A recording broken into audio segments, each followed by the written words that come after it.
This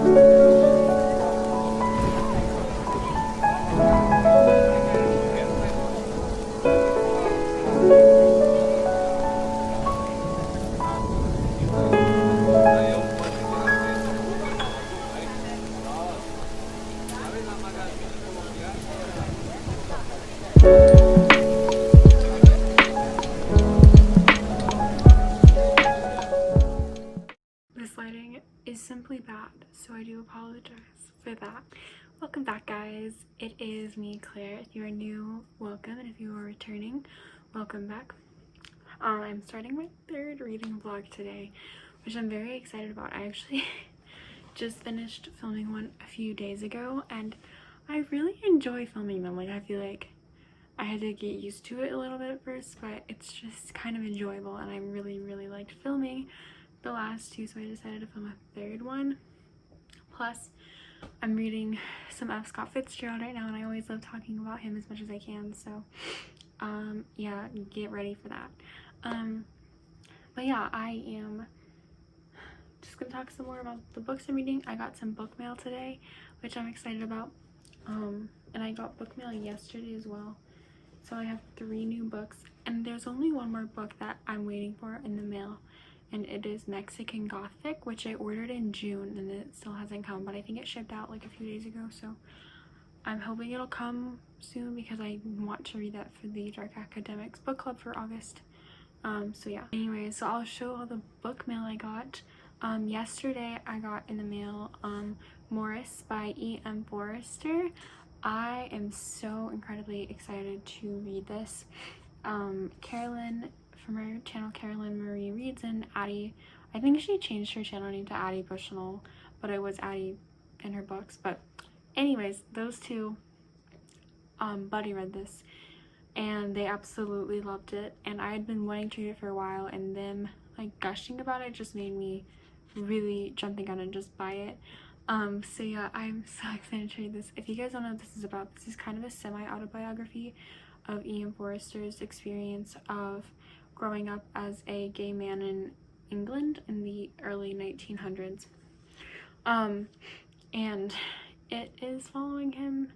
I don't know the main character's name. I think the main character's name is just Morris. Following him as he is kind of coming to terms with sexuality and how that is perceived in English society in the 1900s. So yeah, I'm very excited to read this. I don't know when I'm going to get to it, hopefully within the next few months or so, but I literally cannot wait to read this, and I'm so happy that it exists. So yeah, I also got in the mail this one I think I'm most excited about, not gonna lie, and it is Charlotte Bronte's The Professor. I know Anaya from her channel, Anaya's Bell Jar, read this not too long ago, and she wasn't like a huge fan of it. I think I'm gonna really enjoy this considering the content matter. I am kind of a sucker for books that have like controversial romances. In this case, I know this is sort of a autobiography. I keep on saying that. It's just kind of like really based off of Charlotte Bronte's experience falling in love with one of her professors in Brussels when she was in Brussels, I believe. I am a sucker for anything like that. It's just really interesting to me because whether or not the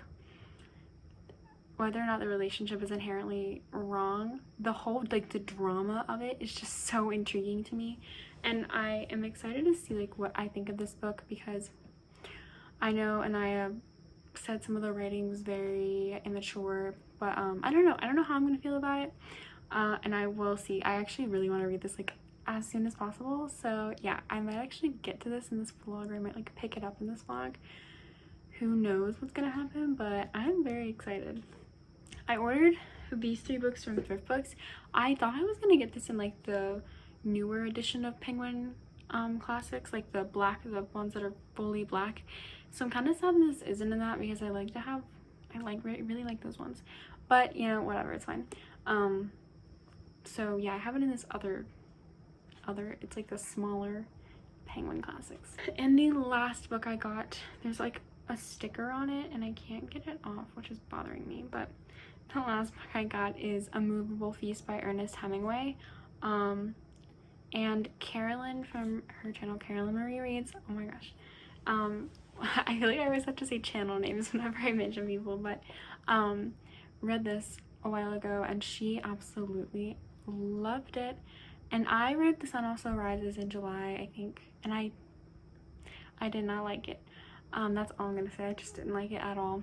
And I think that I'll enjoy this more because it talks a lot about like Hemingway and his experience in Paris and him being, you know, him being buddies with like Fitzgerald and Gertrude Stein and that. And I'm just very excited to read this. So yeah, I'm giving Ernest Hemingway a second chance. I will probably, even if I don't like this, I think I will though. Even if I don't, I will literally probably give Hemingway like a third and fourth chance because he's published a lot of books. There's many things I can try out there. I actually have this picture of him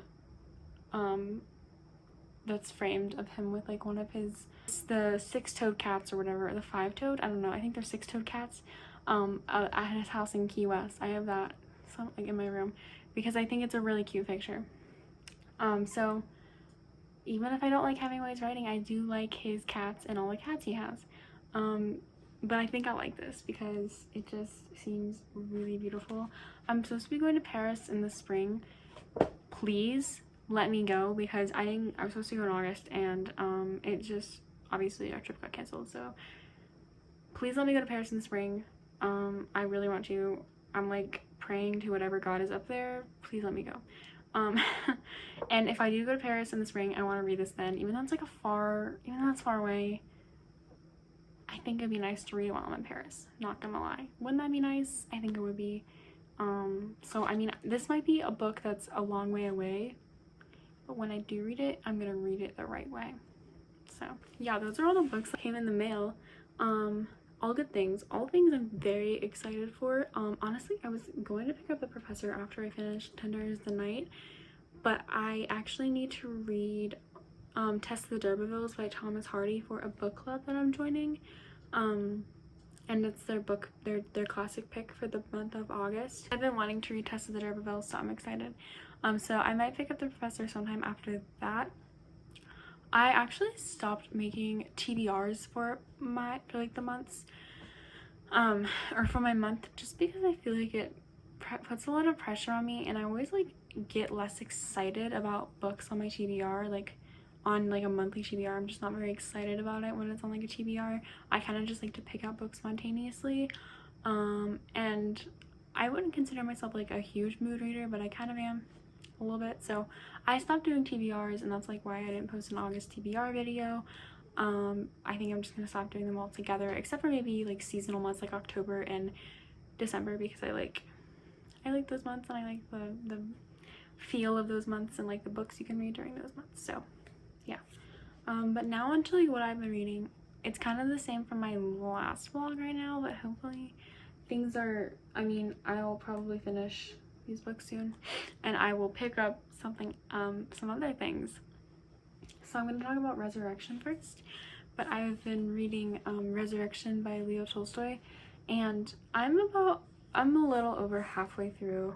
I feel like now that I'm reading Tender is the Night, like simultaneously, I'm just kind of like, I don't want to read this. Like, I just don't want to pick it up. I am like not excited to pick it up. It's just, I don't know, I'm finding it's becoming very banal to me and very repetitive. I hate to say it.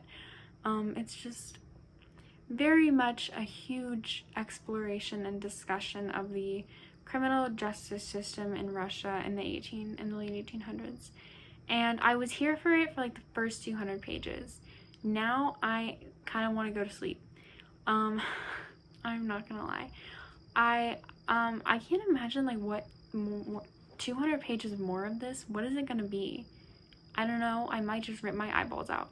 I don't hate it like that. It's just kind of it's getting very, very dull to me, and I do want to finish it. I don't like I really hate DNFing books. Usually I don't consider like DNFing a book when I plan to like finish it at some point in the future, but I do consider DNFing when I'm like, oh, I'm probably never gonna actually like pick that up again. So I don't want to DNF it in any way because I do want to finish it. It's just like I'm kind of like bored, you know? But I do want to finish it. I did not feel this way at all with Anna Karenina. There's a lot of drama in Anna Karenina though, and there's like no drama except for one thing, but that hasn't been talked about in like 50 pages. So what is happening? I don't know. I know it's like trying to be done in this book right now, and I was appreciating it a lot, and now I'm just bored. So I don't know how to feel about that. I feel like sometimes I'm in like very intellectual moods, and I am very interested in this and like how it discusses the prison complex in Russia, and then other times I'm just like, I don't want to read this. So I really haven't been in the mood to read this, but I feel like when I am in the mood, like I do want to read about it, I'm excited. So I don't know, you know, we'll see what happens. I want to finish it in like the next few weeks. That sounds like such a long time, but it's hard to get through. Okay, I'm sorry, I'm gonna be honest, I did not feel that way about Anna Karenina. So I got through Anna Karenina in 2 weeks, which I feel like is very fast for that book. And I've been reading this book for like 3 or 4 weeks. No, not 4 weeks, like 3 weeks. So that's like really fun for me. But other than that, I'm also continuing to read Tender Is the Night by Fitzgerald, of course. My baby, Fitzgerald. And I am on page 196. And right now I'm on book 2, which is like part 2 basically.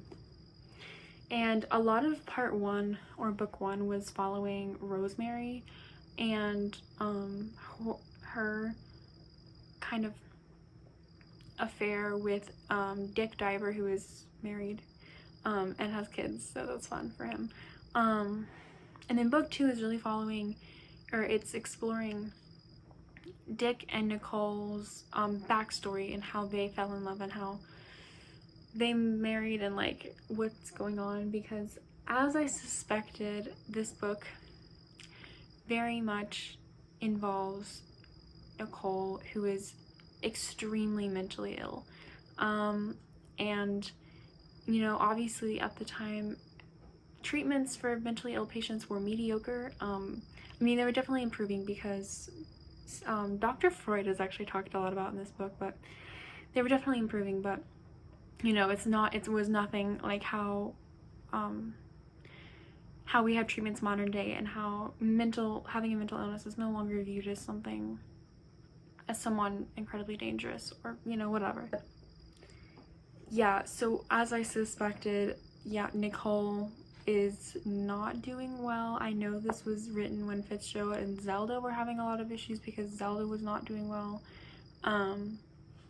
And I talked about this in my last vlog, but I believe that Zelda tried to drive Fitzgerald and their daughter Scotty off of a cliff, and that just happened in this book with Nicole and Dick, and it was crazy. Yeah, but I'm at the part where Dick has kind of gone on this vacation of sorts. I think his wife Nicole is getting treatment once again, and he is just kind of burnt out, and it's very much understandable because she's a very interesting character, I would definitely say. But yeah, I am wondering if like Rosemary is going to come back again, because I actually really loved her character. But yeah, we'll see. But yeah, that is all I have to say right now. I need water, my throat is parched, but I will see you guys probably tomorrow or something like that. Hey guys, so I'm just back in here to talk about something very briefly. Sorry, my bookshelf is kind of dusty on this bottom shelf, so I'm trying to fix that. But my dog is also kind of snoring back in my bed, so if you can hear that. I think I'm starting one of my online classes tomorrow, AP European History, because they don't offer it at my school in person, but they offer it through like an online course of my state, that's like kind of how it is. That's not what I had to talk about, but I just wanted to talk more about resurrection. I feel like in the classics community, I think that there has become this very decisive line between critical reading and more of reading for pleasure. And I think I've generally found a good balance between the two. I think I read classics for both, in order to kind of, and reading in both with both different perspectives, reading just for the enjoyment of it and reading it in a more of an analytical way. And I think, when I was talking about resurrection earlier, I was talking about how boring it's feeling to me right now, and I still stand by that. But it's like in my kind of enjoyment of it, I'm not necessarily loving it, but I think it's an interesting exploration of the prison complex in Russia. I just kind of wanted to say that I feel like I made it sound like I really did not like it. I think what it's doing is generally intriguing, but I am just getting bored of it. I think most people will kind of understand what I'm saying. I just wanted to say that kind of briefly. I usually read Tolstoy with very much a critical eye, because I feel like a lot of his work is really meant to be read that way. And I think with this book, I'm just getting a little bored of reading it that way and kind of just want to be able to enjoy it for what it is, and have been getting, like I said, a bit bored of it. But we'll see how it goes and like how I feel about it. I think with books like this and books that you're kind of reading in more of an analytical way, it's very nice to read another book alongside of it.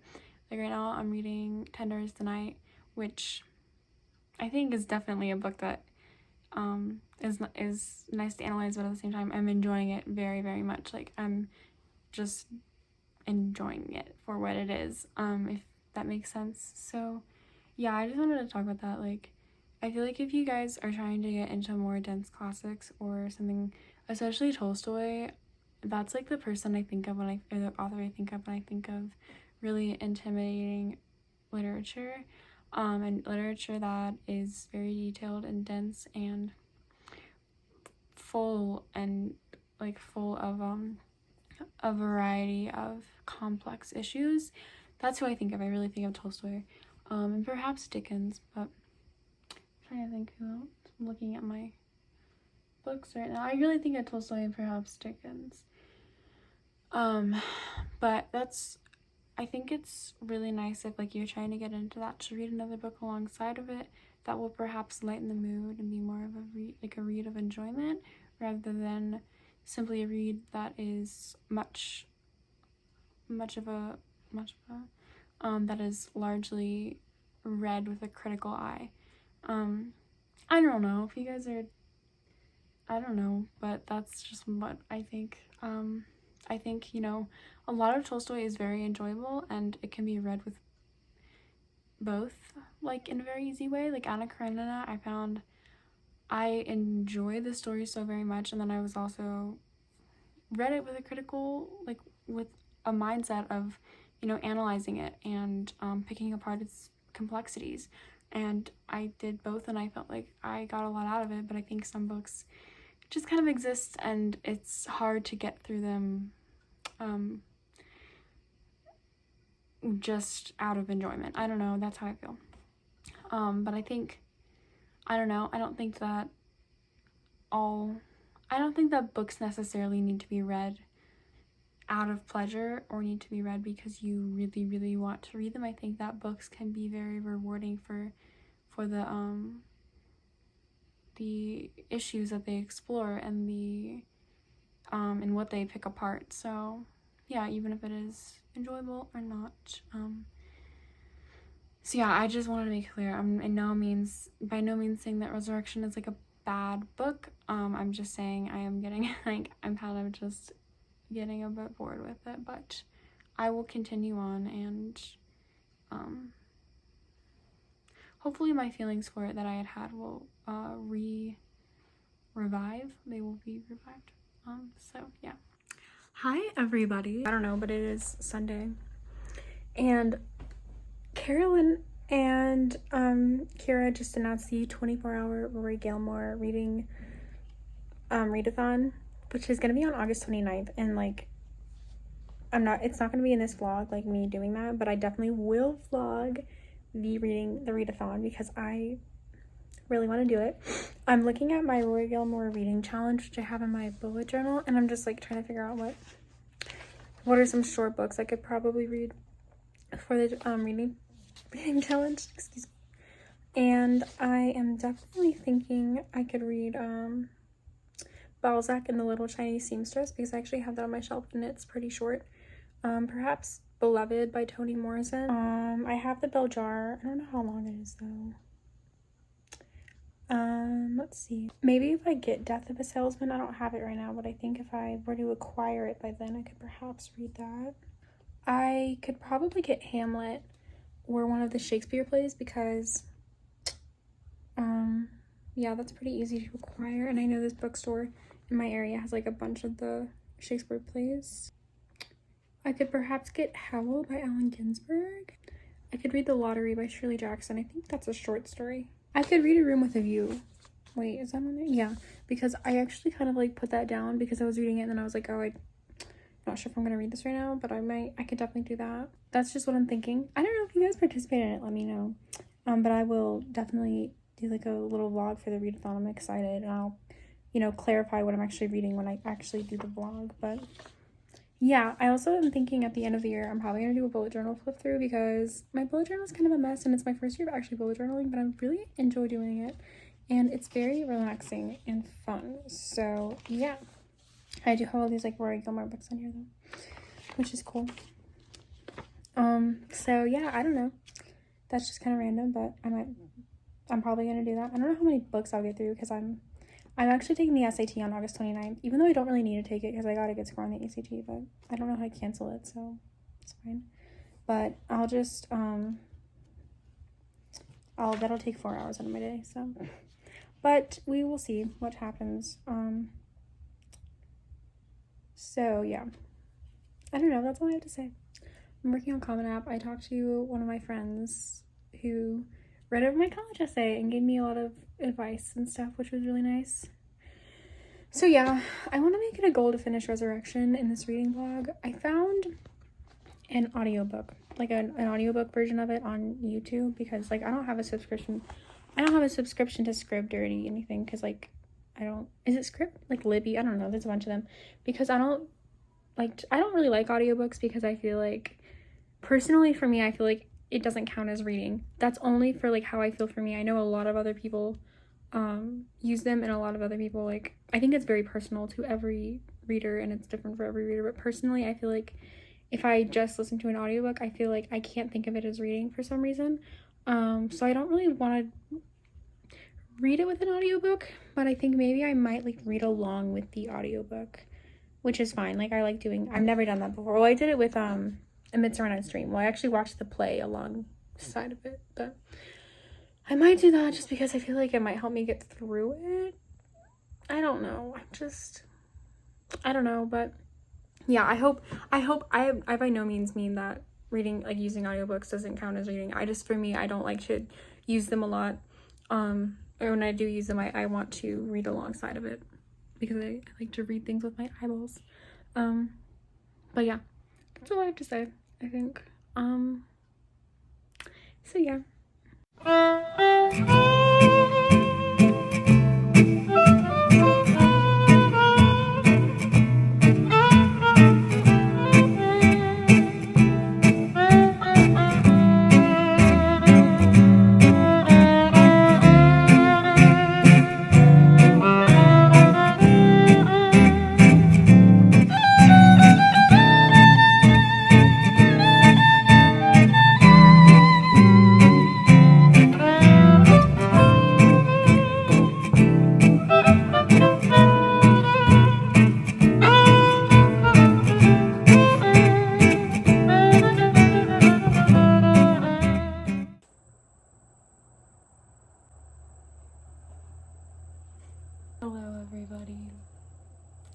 finished Tender is the Night, and I am at loss for words.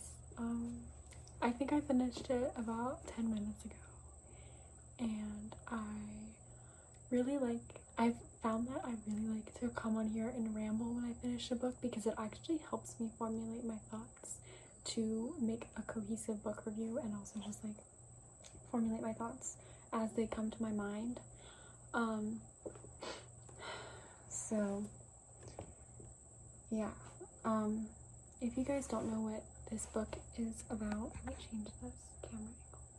If you guys don't know what this book is about, it follows primarily 3 main characters, and then there's just kind of one main character throughout the book. So our like primary character that this follows is Dick Diver, and then it also follows his wife Nicole, and then his one of his friends slash lovers, Rosemary Hoyt, and they're all it follows mostly Rosemary in like the first part, and then it goes and follows Dick through the last 2 parts. This book was very different from what I've read from Fitzgerald, because I'm trying to think okay, so The Great Gatsby is very, I feel like it's a book that you can kind of understand the direction it's going in, and it's very focused on one character, and that is Gatsby, and you can understand what's happening, and you, not like it's predictable, but you kind of have the general idea of like what's happening and where it could possibly go. This Side of Paradise, somewhat similar in that aspect. It's really only following Emery Blaine, and it's really just a coming of age story for Emery Blaine as he tries to find himself. This felt very different to me. I feel like this book was not, wasn't guided the way those were, and had a very different direction. And I really felt like it bounced around from a lot of characters, and it was much more of a character study of multiple people rather than just one main character, if that makes sense. So we do obviously get to know Dick Diver very well, but we also get to know Rosemary and Nicole, and then also their friends like Tommy, Abe North, I'm trying to think of all this, the McKiskos, Mary McKisko. So yeah, we get to know lots of people and kind of each and everyone's perception of each other, and how they kind of establish this friend group of sorts when they're in, I can't remember where they are. I think they might have all kind of met up in Monte Carlo, and how they established that, and then how that falls apart, and how they sort of come back together. That's not really what the book is about, but it kind of has that loose line of that friendship, if that makes sense. Like, it does draw that throughout the book of these friends and how they meet and how they fall apart and all that stuff. This book is primarily, I would say, a study of marriage and relationships, and the implications of mental illnesses in relationships and what that does. We see Dick Diver, he's married to Nicole, who is diagnosed with schizophrenia. I believe she's diagnosed with schizophrenia. We don't actually get to see a ton of her episodes. That's kind of what they're referred to. And I'm not a psychologist or psychiatrist, obviously, and I'm not super well versed on everything, but I did take Psychology 101 last year, so I'm kidding, but I feel like she exhibited more traits of having a bipolar disorder rather than schizophrenia, but also we didn't get a huge in-depth study of what was actually going on inside of her head, so I'm not sure. But she was diagnosed, I believe, with schizophrenia and a split personality disorder. I felt like she really exhibited more traits of someone who's suffering from bipolar depression. That was what I was getting from her character, but as I was saying, we didn't get this like great in-depth look to each and every issue she was like in her mind. And we actually find out the reason why a lot of it started, and I'm not going to spoil it because it is kind of like, it's hinted at, it's never, well, it's kind of explicitly said, but like, not fully, but one of the reasons that like prompted her a lot of her problems, and it was very surprising. I really did not think that was going to be mentioned, and it was really upset. It was really sad. I mean, it isn't talked about a lot, but just a lot of like issues with her family. If you read the book, you'll like get it. It's probably, I think it's mentioned like the middle of the book, why things sort of started, and that's like one of the reasons it's speculated. Why Nicole suffers from so many issues. But we really see Nicole change a lot because Dick and Nicole met when she was a patient in a mental facility or mental hospital, and he was psychiatric facility. I don't know, mental hospital has like a very negative connotation. Psychiatric facility. And he was a doctor there, and that's how they met. And obviously that has many negative implications. And it's almost like their relationship has always been one of a doctor and a patient rather than just a husband and a wife. It's almost like he's always seen her as a patient, and it's kind of strange. It's hard for me to fully explain, but I feel like if you read the book, you get what I'm trying to say here. But their relationship is very much problematic. I mean, there's a point where he definitely helps her push past a lot of her issues, but they linger, and you know, it's seen, we watch throughout this novel as she still continues to suffer, and she is in and out of psychiatric facilities. Nicole, that is. And yeah, this book, like, a lot is happening in this book, I feel like. I think, I'm trying to think, like, what I can compare this to. I feel like it kind of reminded me in Anna Karenina in the way, like, there were a lot of people doing a lot of different things, and you're just kind of like, oh, like, there's a lot going on. So that was definitely something I had to get used to, because I didn't feel that way with I've never felt that way with any of the other Fitzgerald books I've read, and I'm not necessarily complaining, but I feel like with that, it gave the book less direction. That's one of my criticisms. I feel like there was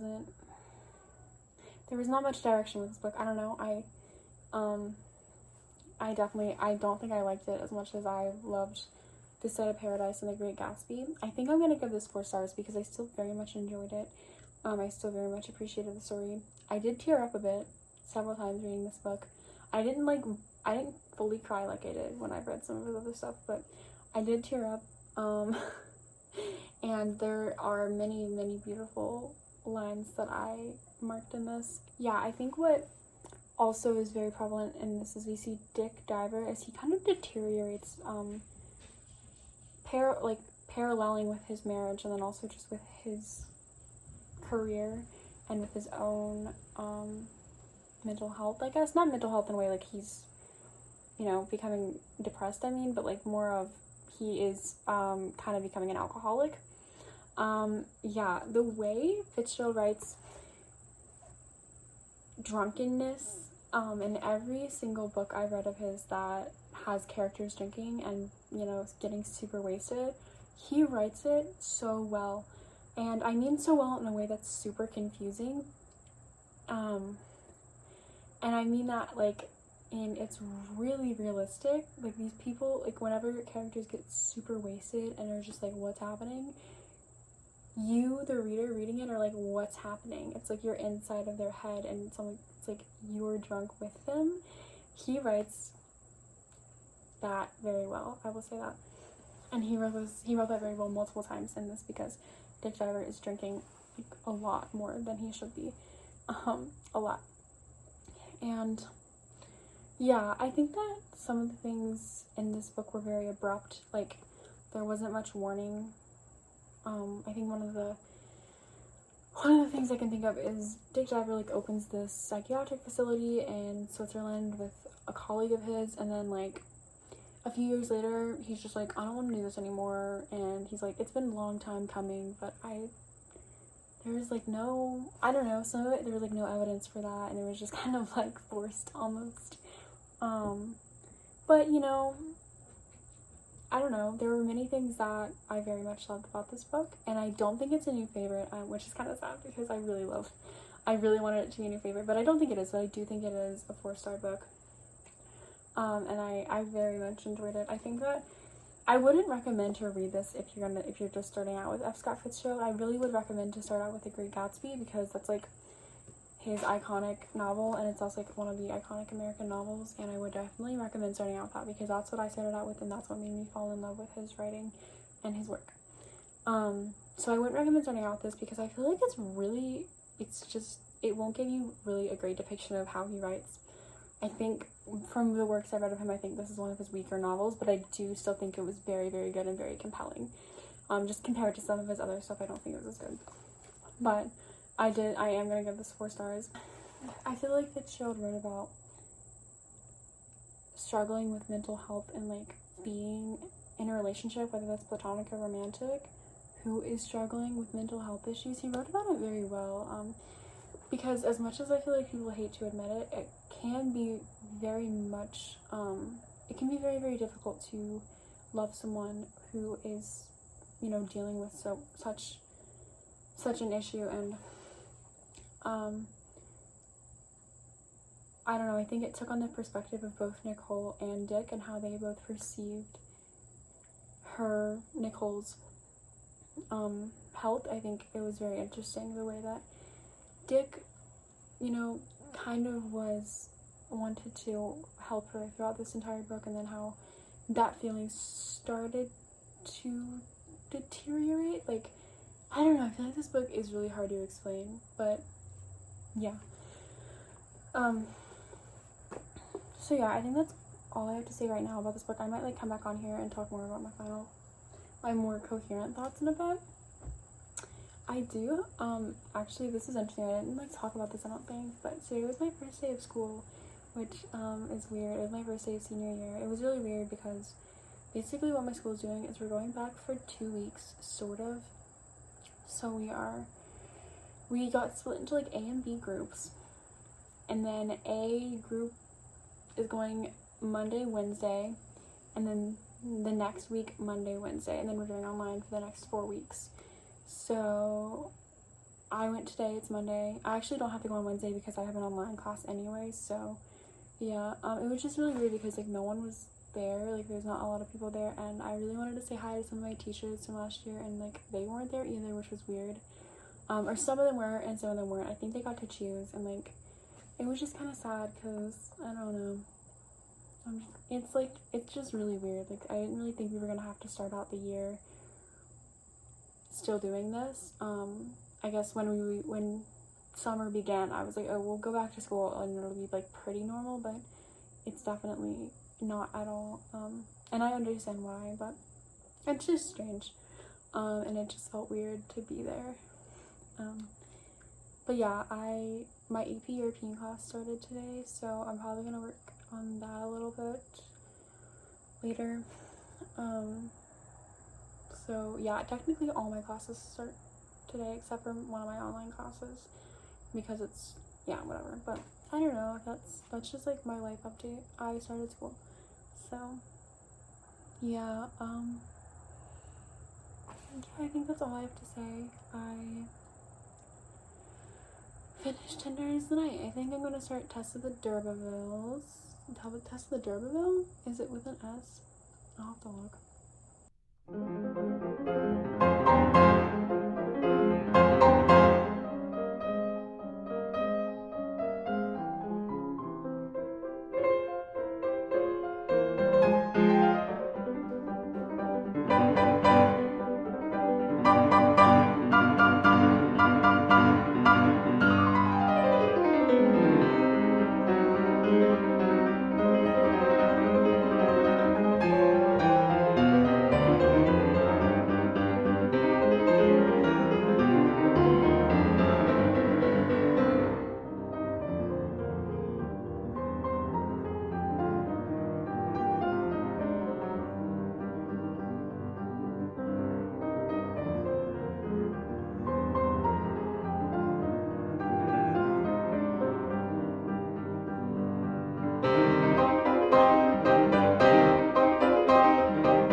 everybody. It is Saturday night and I haven't updated in a while because I've just been really busy like with school this week and some other stuff.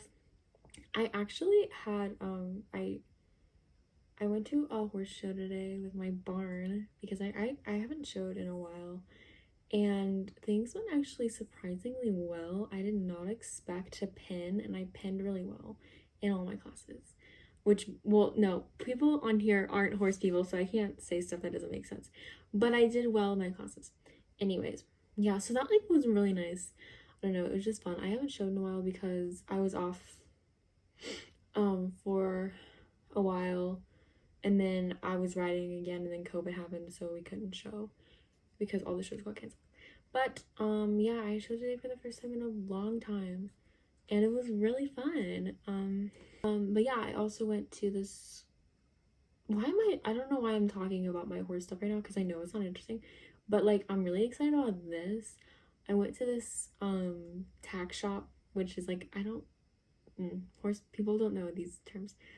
Sorry, that's not, I don't mean for that to be condescending. I always say stuff and then people don't know what it means when I talk about my horse life, I guess.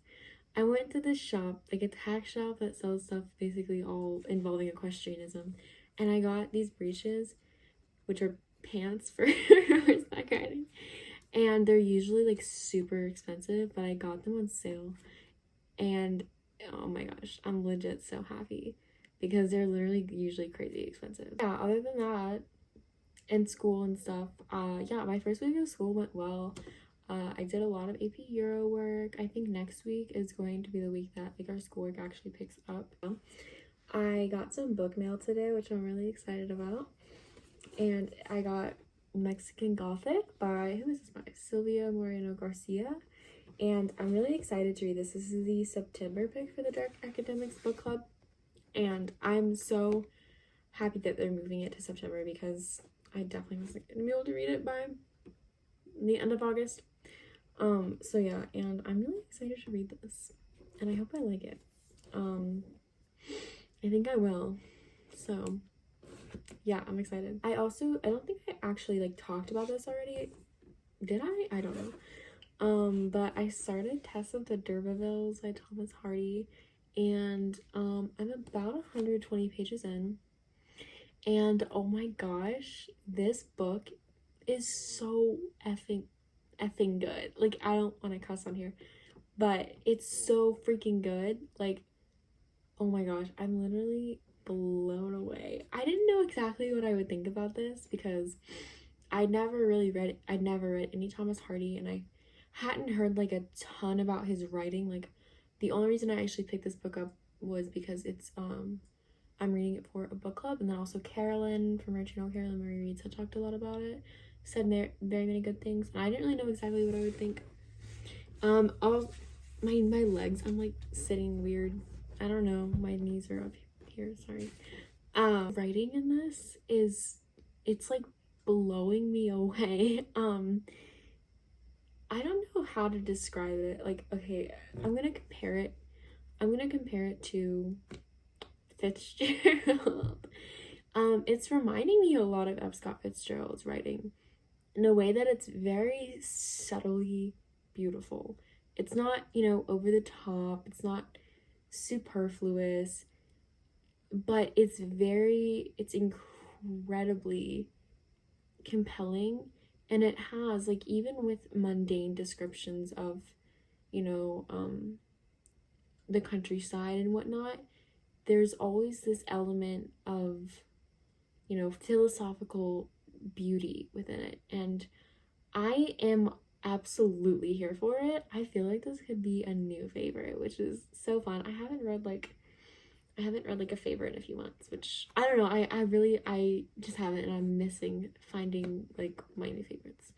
I don't know, my last one was, I think, The Color Purple by Alice Walker, and that book's really good.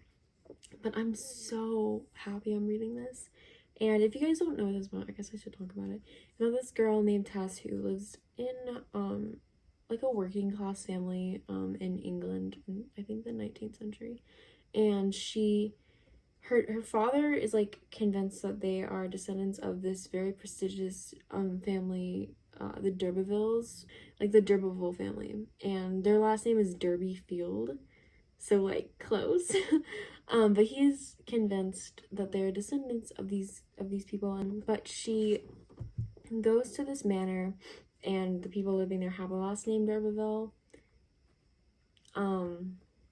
Yeah, and she kind of has to go because she kind of messes up a little bit. She does something, I'm not gonna spoil it. It's not crazy. Well, it's just kind of like, but anyways, so she goes to this place and she's working, and things start to go wrong from there. Her life just kind of takes a turn for the worse. And I don't know exactly where it's gonna go because right now it's a few years after she's left the D'Urberville Manor, and I don't know what's gonna happen, and how her like fate is going to play out. But when I say there are some beautiful lines in here, I've marked very many.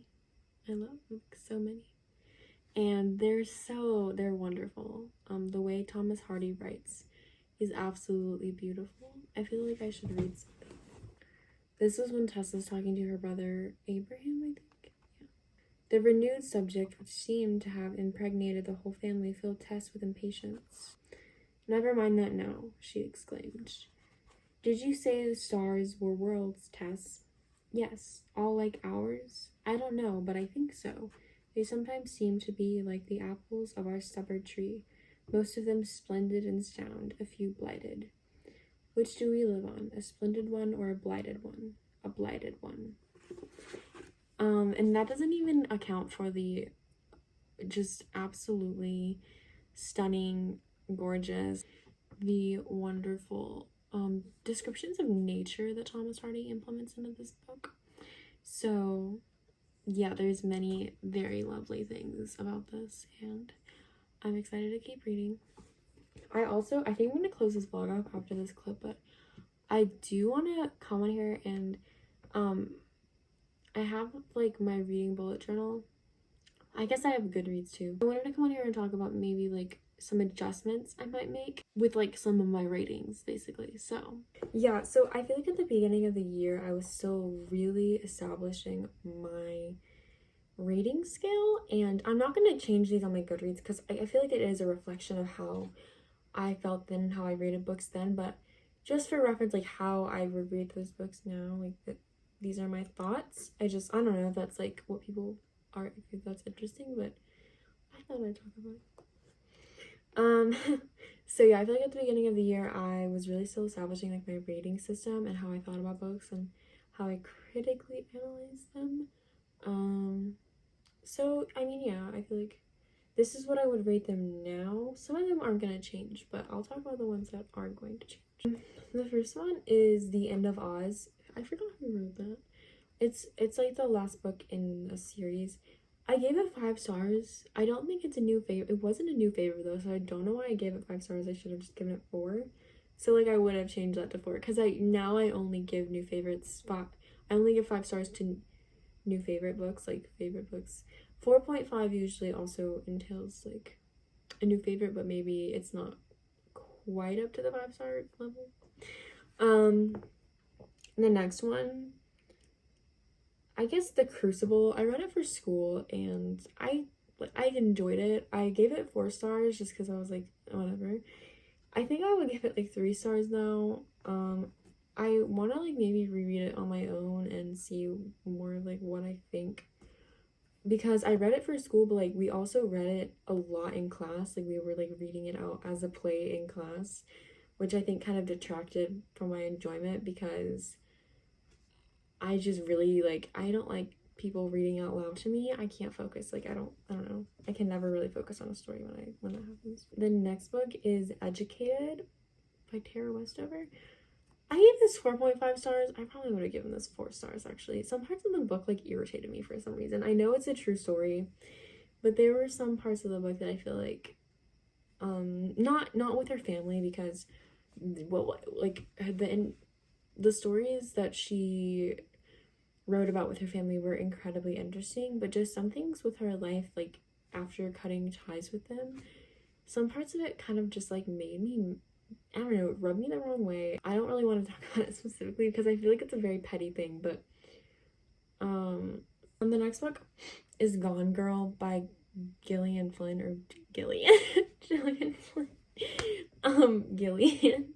Anyways, yeah, that book I gave it 4 stars because I was really hooked, but the ending was flat and boring, and I didn't like it. So I would have given that 3 stars. Like now I would give that 3 stars. All the Pretty Horses by Cormac McCarthy, I feel like I would give that 3.5. I got really bored in the middle of that. I hate to say it. Peter and the Sword of Mercy, probably 4 stars. I gave it 5. It's not a new favorite. It wasn't a new favorite, so I don't know why I gave it 5. Let's see. Eleanor and Park. Looking back on it now, there were a lot of really racist things that were said in that book. I gave it 4 stars. I think I would give it 3.5. No, I don't. Candide by Voltaire. It is a new favorite. I gave it 5 stars. I feel like I gave it 4.5 because some parts did fall a bit flat for me. Like, not really, but like a little bit. It just like, it's a new favorite, but it's not like a 5-star new favorite. It's like a 4.5-star new favorite. So Call Me By Your Name. I gave that. This is a very recent book that I read, and I've actually still been debating of like what my rating is, because I wrote my review. Everyone loves that book. And I was like, I feel like I couldn't give it a lower rating than 4 stars without people like coming for me.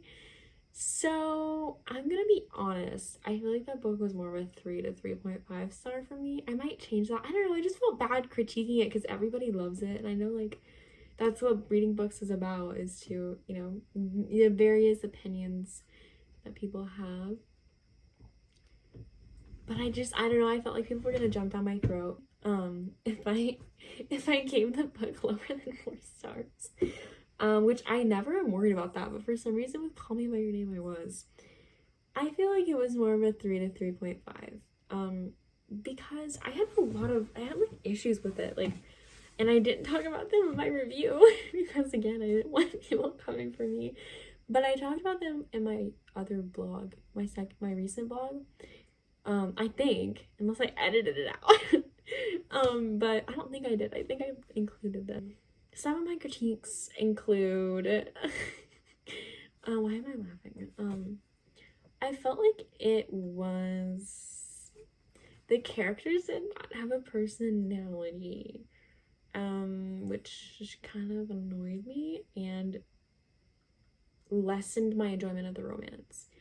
2, Elio was like not really a good person. He was just like, I felt bad for Marzia because she specifically said, I feel like you're gonna hurt me. And then he slept with her like twice and then was just like, no. I know like you're a teenager and you're making not great decisions. I know. But still, like, I feel like he was completely conscious of what he was doing. I feel like he was like thinking about it. And okay, I'm not, and yeah, and like as a girl, I'm 17 too. And boys are mean, and when that happens, like when a guy just kind of uses you, but they really are in love with someone else, it's so mean. Like you feel like shit. And I feel bad for Marzia. I feel like me and Marzia would have gotten along. Like I felt really bad for her. I was like, oh, poor Marzia. And what else?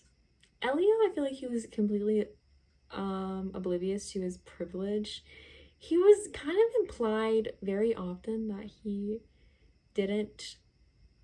was like, back in Italy for the summer, like back in my family's home in Italy. Like he almost just didn't, he was just kind of like that about it. And it's like, your family has a home in the Italian countryside for the summer and you're complaining about, like, that rubbed me the wrong way. I don't know. I don't like characters who are just oblivious to their privilege and it isn't like a part of their character development. Like, he was just a very entitled character. I didn't really like him that much.